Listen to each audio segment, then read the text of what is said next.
ولی محمد ولی. تعارف شاعر ولی محمد ولی 1667 عیسوی سے 1707 عیسوی تک. ولی کے نام، تاریخ پیدائش اور جائے پیدائش سب کے بارے میں اختلاف ہے، لیکن بیشتر لوگ اس بات پر متفق ہیں کہ ان کا نام ولی محمد اور تخلص ولی تھا.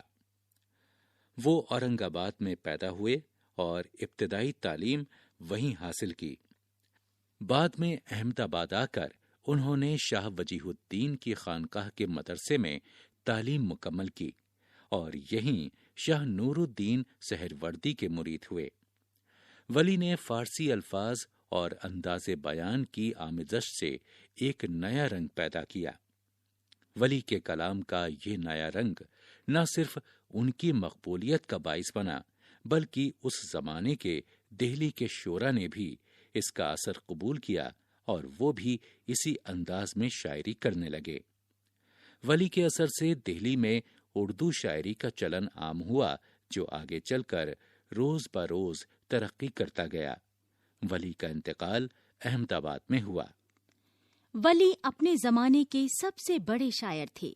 انہوں نے اردو شاعری کی تقریباً تمام اصناف میں صلاحیت کے جوہر دکھائے ہیں.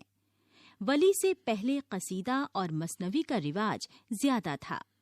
ولی نے غزل کو اولیت دے کر اردو شاعری کو ایک نیا موڑ دیا. ان کی غزلوں میں خیال کی ندرت اور بیان کی لطافت پائی جاتی ہے. انہوں نے اپنی غزلوں میں حسن و عشق کے مضامین کے ساتھ ساتھ تصوف و معرفت کو بھی جگہ دی. عشقیہ واردات و کیفیات کے بیان میں سرور و مستی کا انداز پایا جاتا ہے.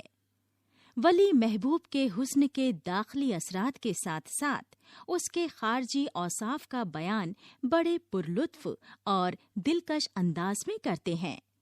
ولی کی زبان میں ایک خاص مٹھاس ہے جو ہندی، دیسی اور فارسی کے الفاظ کو توازن کے ساتھ استعمال کرنے سے پیدا ہوئی ہے.